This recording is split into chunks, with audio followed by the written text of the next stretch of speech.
Welcome students. मैं M Kumar Singh, chemistry instructor, और मैं फिर से एक बार आपको फैराडेज लॉ ऑफ इलेक्ट्रोलाइसिस के न्यूमेरिकल्स को अच्छे तरीके से समझने के लिए फिर से प्रॉब्लम्स बना रहा हूँ। सबसे पहले the time required for a current of 3 ampere to decompose electrically 18 gram of water. 18 gram water को डिकम्पोज करने के लिए 3 एम्पियर का अगर करंट पास कराया जाए तो कितने टाइम रिक्वायर्ड होगी। तो हम लोग देखते हैं।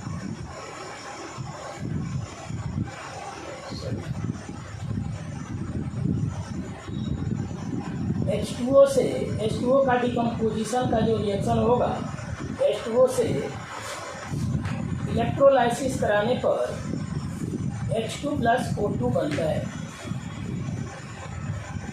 H2O प्योर H2O का इलेक्ट्रोलाइसिस पॉसिबल नहीं है, इसमें थोड़ा एसिड वगैरह हम लोग मिला देते हैं तभी इलेक्ट्रोलाइसिस हो पाता है। बट H2O के डिकम्पोजिशन का जो बैलेंस इक्वेशन होगा, वेरी सिंपल रिएक्शन है। 2H2O से क्या बनेगा, 2H2 + O। अब क्या है कि लॉ ऑफ इक्विवेलेंस के आधार पर किसी केमिकल रिएक्शन में जितने रिएक्टेंट्स होते हैं या प्रोडक्ट्स होते हैं उन सभी के इक्विवेलेंट बराबर होते हैं। तो यहाँ पर जितना इक्विवेलेंट वाटर का होगा उतना ही इक्विवेलेंट H2 का आएगा, उतना ही O2 का भी आएगा। हम लोग हाइड्रोजन से H2O के इक्विवेलेंट को देख रहे हैं। तो यहाँ 2 मोल H2 है जो 4 ग्राम के बराबर होगा, क्योंकि 1 मोल H2 का जो मास होता है वह 2 ग्राम होता है। 2 मोल H2 का मास कितना होगा, 4 ग्राम होगा। 4 ग्राम जो है, और यहाँ पर वाटर का कितना आ रहा है, 2 मोल। ये 2 मोल H2 कितने के बराबर हो जाएगा, 2 × 18 ग्राम, दैट मीन्स 36 ग्राम। तो 4 ग्राम, चूँकि 1 ग्राम H2 1 इक्विवेलेंट के बराबर होता है, तो 4 ग्राम कितने इक्विवेलेंट के बराबर हो जाएगा, 4 इक्विवेलेंट के बराबर। यहाँ हम लोग लिख लेते हैं, चूँकि 1 gram H2 is equal to 1 equivalent. 1 gram H2 1 equivalent के बराबर होता है, तो 4 ग्राम H2 हमारा कितना आएगा, 4 इक्विवेलेंट के बराबर। अब 4 इक्विवेलेंट यहाँ पर 36 ग्राम को 36 ग्राम से आ रहा है, तो ऐसे बोल सकते हैं कि 4 इक्विवेलेंट से 36 ग्राम 4 इक्विवेलेंट H2 प्राप्त होता है 36 ग्राम H2 के डिकम्पोजिशन से। तो इसके 1 इक्विवेलेंट से H2O का कितना वेट डिकम्पोज हो रहा होगा, उसी को उसका इक्विवेलेंट हम लोग वेट बोलते हैं। जैसे 4 equivalent H2 is obtained by 36 gram H2O by decomposition। तो 1 इक्विवेलेंट H2 जो है वह 1 इक्विवेलेंट वाटर के द्वारा ऑब्टेंड होगा। तो 1 इक्विवेलेंट H2 कितने वाटर से आएगा, 36/4 कितना ग्राम हो गया, दैट मीन्स यह 9 ग्राम वाटर के बराबर आएगा। इसको कितना लिख सकते हैं हम लोग, 9 ग्राम वाटर। अब ये 9 ग्राम वाटर का जो आया है, इसको हम लोग बोल सकते हैं 1 equivalent. 9 gram water that means 1 equivalent water. अब क्वेश्चन में बोल रहा है कि 18 ग्राम वाटर को डिकम्पोज करना है। 18 ग्राम वाटर, क्योंकि ये 9 ग्राम वाटर 1 इक्विवेलेंट के बराबर है, तो 18 ग्राम वाटर कितने इक्विवेलेंट के बराबर होगा, 2 इक्विवेलेंट के बराबर। तो हम लोग लिख सकते हैं, क्योंकि 9 gram water is equal to 1 equivalent. तो 18 ग्राम वाटर को डिकम्पोज करना है तो ये कितने के बराबर हो जाएगा, 2 इक्विवेलेंट के बराबर। और चूंकि इससे पीछे वाले लेक्चर में हम ये बता चुके थे कि किसी सब्सटेंस का जो 1 इक्विवेलेंट को डिपॉजिट करने के लिए 1 फैराडे या 96,500 कूलॉम की रिक्वायरमेंट होती है। तो 1 इक्विवेलेंट वाटर को डिकम्पोज करने के लिए 1 फैराडे की आवश्यकता होगी, तो 2 इक्विवेलेंट वाटर को डिकम्पोज करने के लिए 2 फैराडे की आवश्यकता होगी। 2 equivalent H2O will require 2 Farad. Will require कितना, 2 Farad.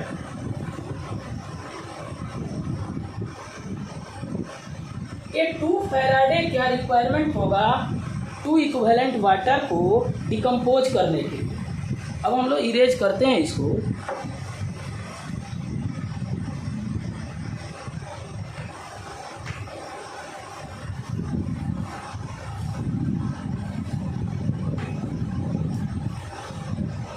अब हमारे पास चार्ज आ गया। स्टूडेंट्स ध्यान से देखना है, ऐसे क्वेश्चन तो सिंपल होते हैं। जब भी करंट दिया रहे या चार्ज दिया रहे तो करंट, चार्ज और टाइम का रिलेशन आपके दिमाग में आना चाहिए।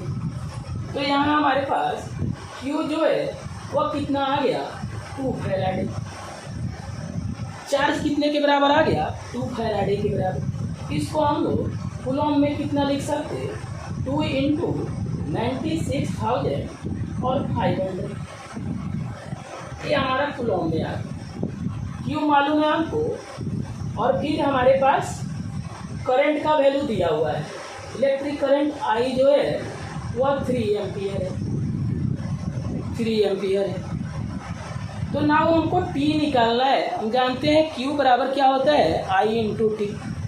तो T कितने के बराबर आ जाएगा, P = Q/I हो जाएगा। Q हमारे पास मालूम है, 2 × 96,500 और अपन हम लोग क्या कर देंगे, 3 कर देंगे। अब इसको कैलकुलेट करना होगा आपको। ये कैलकुलेट करने पर सेकेंड में आएगा। ये जो वैल्यू आएगा वो किस में आएगा, सेकेंड में। अब इसको अगर हम लोग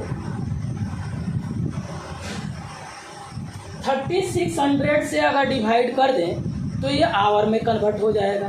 और इसको आपको कैलकुलेशन करना होगा, 2 × 96,500 अपॉन 3 ×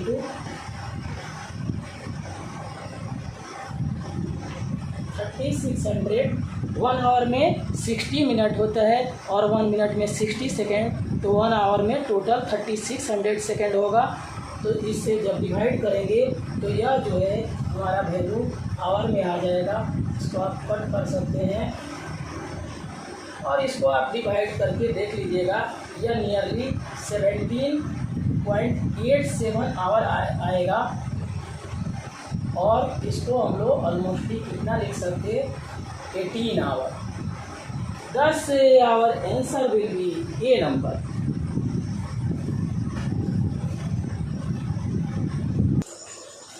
नाउ नेक्स्ट प्रॉब्लम हम लोग सेकेंड नंबर देखने वाले हैं। ECE मतलब electrochemical equivalent of a substance is 0.006735। Its equivalent weight is. हम लोग फैराडेज लॉ ऑफ इलेक्ट्रोलाइसिस में ECE को डिफाइन किए थे। फर्स्ट लॉ ऑफ फैराडे जब पढ़ाए थे तो वहाँ ECE को डिफाइन किए थे। बोला गया था ECE को हम लोग Z द्वारा रिप्रेजेंट करते हैं। और फर्स्ट लॉ के अकॉर्डिंग क्या आता था, W = ZQ। ये आता था हमारा first law, Faraday's first law. According to Faraday's first law,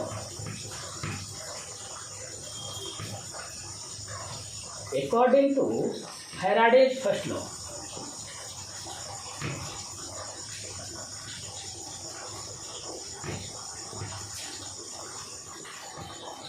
और यहाँ जो Z है इसी को हम लोग ECE कहते हैं।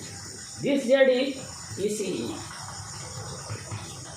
अब एक्चुअली क्या है कि अगर हम लोग Q का वैल्यू 1 कूलम ले लें तो WZ के बराबर हो जाएगा। If Q is equal to 1 coulomb, if Q is equal to 1 coulomb then W is equal to Z या Z is equal to W, दोनों बोल सकते हैं। बोलने का मतलब Z वह उस वेट के बराबर होगा जो 1 कूलम इलेक्ट्रिसिटी को पास कराने पर ऑब्टेंड होता है। तो दैट मीन्स ये जो वैल्यू दिया हुआ है यह वैल्यू एक प्रकार का वेट है, और यह वेट किसी सब्सटेंस का तब डिपॉजिट होगा जब 1 कूलम इलेक्ट्रिसिटी पास कराई जाएगी इलेक्ट्रोलिटिक सॉल्यूशन से या मोल्टेन इलेक्ट्रोलाइट से। तो हम लोग यहाँ पर यह लिख सकते कि चूँकि 1 coulomb is required to deposit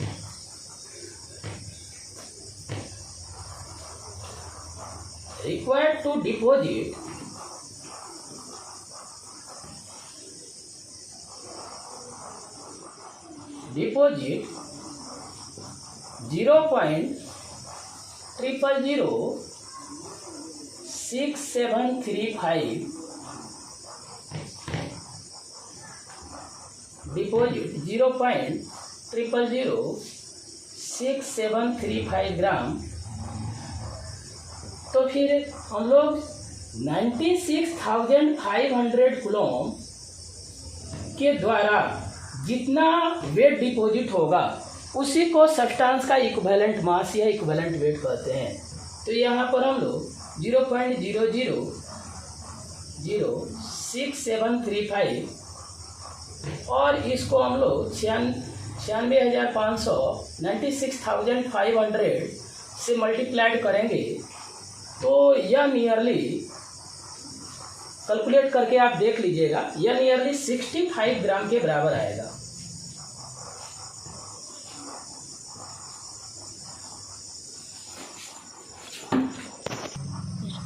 now next problem हम लोग 3rd नंबर देखने वाले हैं। The time required to remove electrolytically 1/4 of silver from 0.2 liter 0.1 molar AgNO3 solution by a current of 0.1 ampere. बोलने का मतलब सिल्वर नाइट्रेट का एक सॉल्यूशन दिया हुआ है जिसका वॉल्यूम और मोलारिटी मेंशन्ड है, और इस गिवन सॉल्यूशन से 1/4 सिल्वर को डिपॉजिट करने के लिए 1/4 मोल सिल्वर को डिपॉजिट करने के लिए हम लोग को 0.1 एम्पियर करंट पास कराना पड़ रहा है। तो टाइम कितना लगेगा 1/4 ऑफ Ag को डिपॉजिट करने में? यहाँ 1/4 मोल होना चाहिए, 1/4 मोल। देखें AgNO3 सॉल्यूशन क्या है, उसका सॉल्यूशन का वॉल्यूम दिया हुआ है और मोलारिटी दिया हुआ है। तो सबसे पहले हम लोग नंबर ऑफ मोल्स निकालेंगे, number of moles of AgNO3।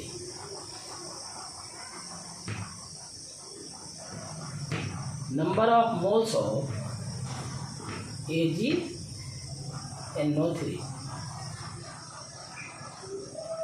ये कैसे निकलेगा? तो मोल्स निकालने के लिए हम लोग वॉल्यूम को मोलारिटी से मल्टीप्लाइड कर सकते हैं, बट वॉल्यूम लीटर में होना चाहिए। तो यहाँ हम लोग फार्मूला क्या लगा देंगे, मोलारिटी इंटू वॉल्यूम, और वॉल्यूम किस में होना चाहिए, यूनिट लीटर होना चाहिए। तो यहाँ पर हम लोग का क्या होगा, मोलारिटी कितना दिया हुआ है 0.1 और फिर वॉल्यूम कितना है 0.2, तो ये 0.02 मोल के बराबर आ जाएगा।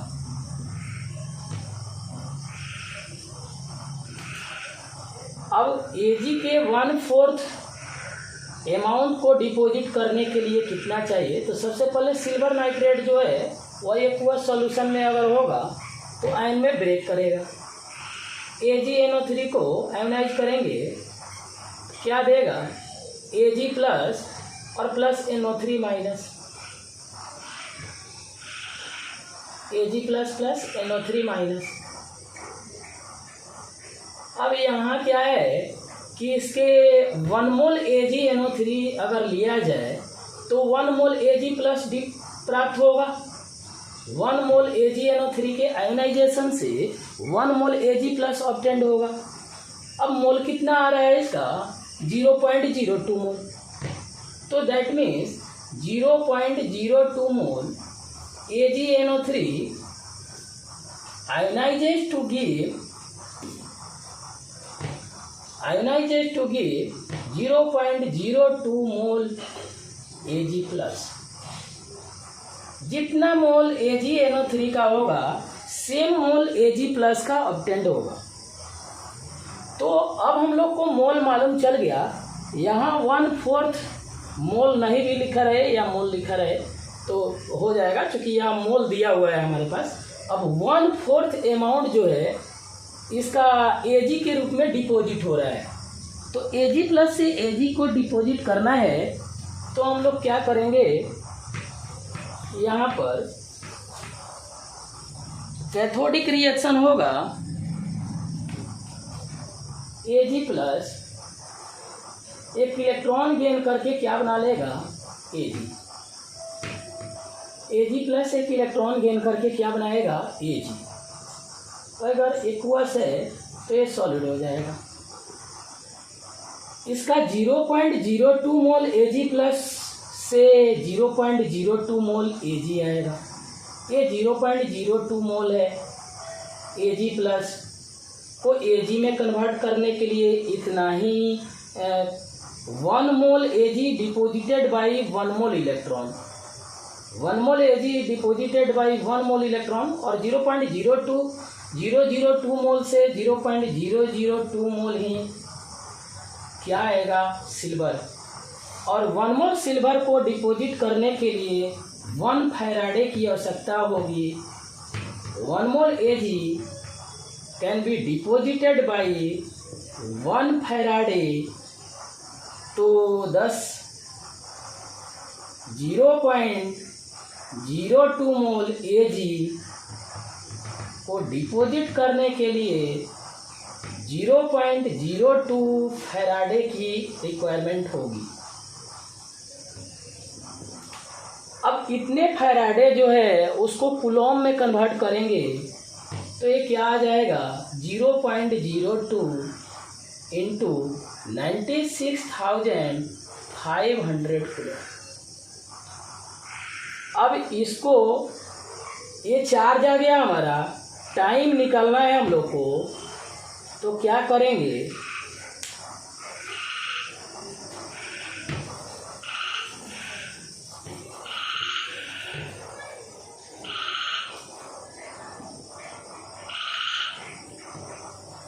T is equal to Q upon I हो जाएगा। हमारे पास Q मालूम है 0.02 इंटू 96,500 और ये I गिवन है 0.1 एम्पियर। इसको हम लोग कैलकुलेट कर सकते हैं।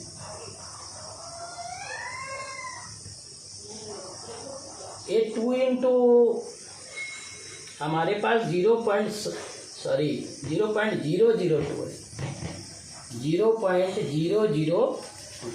यहाँ भी एक जीरो हम लोग को चेंज करना है।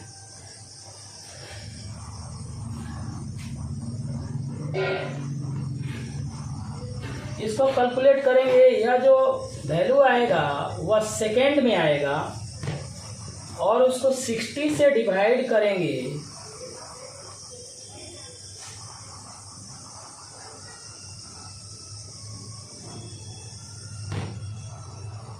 तो ये वैल्यू मिनट में आ जाएगा। और यह आप चेक करके कैलकुलेशन देखिएगा, यह नियरली 80 मिनट आएगा। Thus our answer will be C number. अब स्टूडेंट्स हम लोग नेक्स्ट प्रॉब्लम नंबर 4 देखने वाले हैं। 1 Farad of current was passed through the electrolytic cells in series containing solutions of Ag plus, Ni2 plus and Cr triple plus respectively. The amount of Ag, Ni and Cr deposited will be.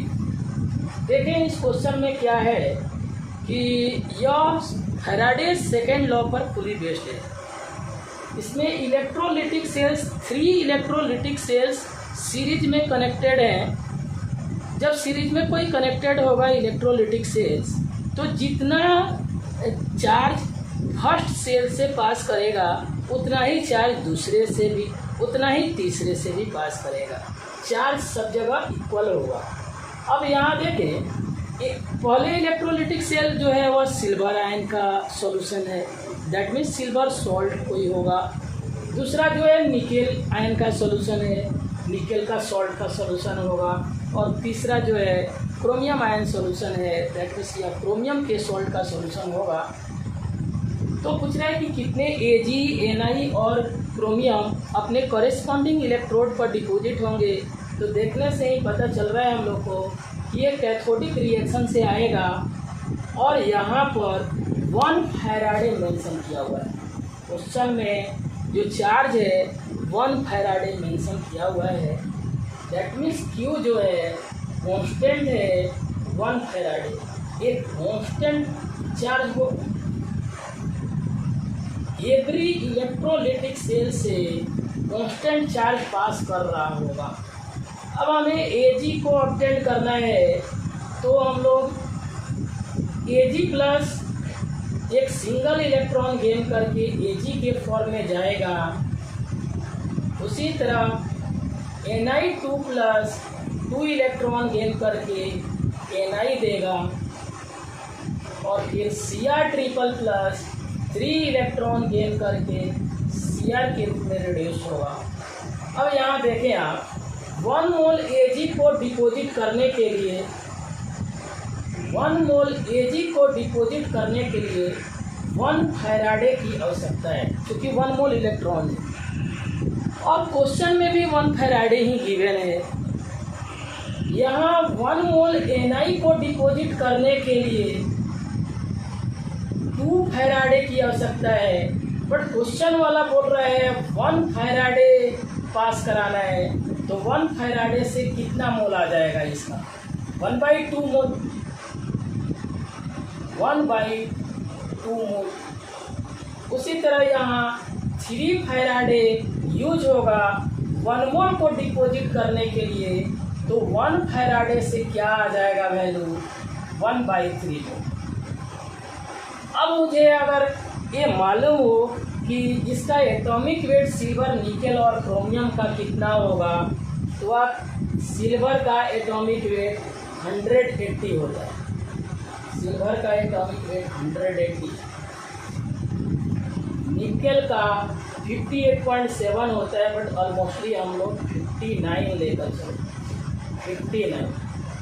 और यहाँ chromium का 52 लेंगे, ये atomic weight. तो यहाँ पर 1 मोल Ag का मतलब कितना हो जाएगा 1 मोल Ag किसके बराबर आएगा 108 ग्राम के बराबर, 108 ग्राम। 1 मोल 1/2 मोल निकेल कितने के बराबर आएगा, ये आ जाएगा हम लोग का 59 को 2 से डिवाइड करेंगे, 59 को 2 से डिवाइड करेंगे तो कितना आएगा, ये 29.5 ग्राम आ जाएगा।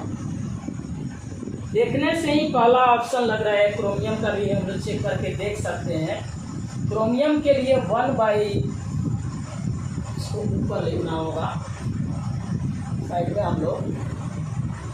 क्रोमियम के लिए 1/3 मोल क्रोमियम, यह बराबर कितना आ जाएगा 52/3 करना होगा।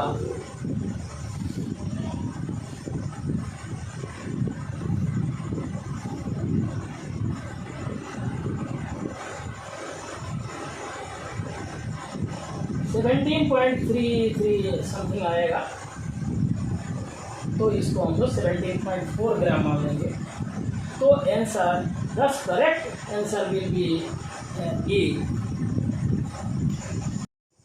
लास्ट प्रॉब्लम हम लोग देखने वाले हैं, a problem number 5। In the electrolysis of H2O 11.2 litre of H2 was liberated at cathode at NTP. How much O2 will be liberated at anode under the same conditions? तो actually water के electrolysis से हम लोग पहले भी देख चुके थे कि हाइड्रोजन कैथोड पर और ऑक्सीजन एनोड पर डिपॉजिट होती है। तो हम लोग को सिंपल H2O के इलेक्ट्रोलाइसिस का डिकम्पोजिशन वाला रिएक्शन हम लोग लिखेंगे। तो क्या होगा, बैलेंस फॉर्म में अगर लिखा जाए तो 2H2O और इसका इलेक्ट्रोलाइसिस होगा तो बनेगा 2H2 प्लस O2। यहाँ हम लोग को देखना है, क्वेश्चन वाला बोल रहा है कि 11.2 लीटर H2 ऑब्टेन हो रहा है। इसका कितना है 2 मोल, इसका भी कितना है 2 मोल, और इसका आएगा 1 मोल। तो चूंकि 2 मोल के चलते जो वॉल्यूम होगा वह 1 मोल के चलते वॉल्यूम का डबल टाइम्स होगा। जब इसके लिए 11.2 लीटर लिख रहा है वॉल्यूम, तो गारंटी है कि 2:1 के चलते इसका 11.2 अपॉन क्या आ जाएगा 2 लीटर। दैट मीन्स यह कितना आएगा 5.6 लीटर। ये बहुत सिंपल क्वेश्चन था। अब स्टूडेंट्स, एक बात मुझे बहुत दुख के साथ बताना पड़ रहा है कि कुछ स्टूडेंट्स लोग जो है मेरे वीडियो का नकल करके फेक आईडी बना के वीडियो अपना अपलोड कर रहे हैं। और ये यूट्यूब पर आना केवल एक पैसा का स्रोत नहीं है। 20 ईयर्स हो गया मुझे पढ़ाते हुए अपने शहर में। ठीक है, एक छोटा शहर है, लेकिन अपना कैलिबर मेंटेन करके रखना ये बच्चा को थोड़े समझ में आएगा। बच्चा को लगता है कि ये बहुत आसान काम होता है पढ़ाना। बहुत मेहनत करके और बहुत अनुभव रखने के बाद आदमी अच्छा पढ़ा पाता है। और मुझे तो 20 ईयर्स का अनुभव है। मैं समझता हूँ कि पढ़ाना क्या होता है। तो इस पर ध्यान देंगे, नहीं तो यूट्यूब कम्युनिटी जो है वो इसका हिसाब चुकता करना होगा। वो आपका तो आईडी तो जाएगा ही और बहुत परेशान हो जाना होगा आप लोग को। तो थोड़ा ध्यान देंगे। ठीक है, ओके।